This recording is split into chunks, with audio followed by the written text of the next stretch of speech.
ஹாய்ப்பா! எல்லாம் என்ன பண்றீங்க? எப்படி இருக்கீங்க? நல்லா இருக்கீங்களாப்பா? திங்கட்கிழமை காலையில வாரத்தின் முதல் நாள். எல்லாருக்கும் இந்த நாள் இனிய நாளாக அமையணும்ன்ட்டு மலை மேல இருக்க முருகர்ட்ட வேண்டிட்டு நேரா சமையல் அறைக்குள்ள வந்தாச்சு.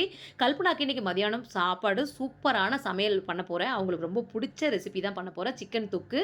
இது கல்பனாக்கு மட்டும் இல்ல எல்லாருக்குமே ரொம்ப பிடிக்கும். வாங்க எப்படி பண்றதுன்னு பார்க்கலாம். குக்கர் வச்சு தேவையான அளவு எண்ணெய் ஊத்தி ஹோல் ஸ்பைசஸ் போட்டு, ஒரு கொத்து கருவேப்பில, ஒரு பெரிய வெங்காயத்த பொடி பொடியா கட் பண்ணி போட்டுக்கலாம். 1 ஸ்பூன் இஞ்சி பூண்டு பேஸ்ட், ஒரு 1/2 ஸ்பூன் மஞ்சள்தூள் போட்டு நல்லா வதக்கிட்டு, நான் இன்னைக்கு ஒரு 150 கிராம் சிக்கன் துண்டுகள கழுவி வச்சிருக்கேன். அத அப்படியே ஆட் பண்ணிட்டு, ஒரு தக்காளி பழத்தையும் கட் பண்ணி அப்படியே போட்டு கொஞ்சம் உப்பும் போட்டு நல்லா பெரட்டி விட்டுட்டோம்னு, ஒரு 5 நிமிஷம் மூடி வைங்க. நல்லா சிக்கன்லேருந்து தண்ணி வரும். அதுக்கப்புறம் தேவையான அளவு காரத்தூள் போட்டுட்டு, 1 ஸ்பூன் சிக்கன் மசாலாவும் போட்டு நல்லா பெரட்டி விட்டு, ஒரு 1/2 டம்ளர் தண்ணிய ஊத்தி அப்படியே கிளறி விட்டு மூடி வைங்க. மூடி வச்சோம்னா ஒரு தொக்கு கன்சிஸ்டன்சிக்கு வரும்.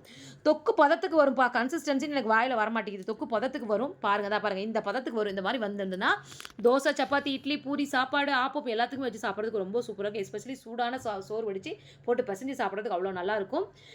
நம்ம வீட்ல இருக்க வரைக்கும் தான் அந்த குழந்தைங்களுக்கு தேவையானதை நம்ம வந்து பார்த்து பார்த்து செய்வோம். அதனால உங்க குழந்தைகளுக்கு நீங்க என்ன பண்ணி குடுத்தீங்கன்னு கமெண்ட்ல சொல்லுங்க. கோலம் நல்லா இருக்கான்னு சொல்லுங்க.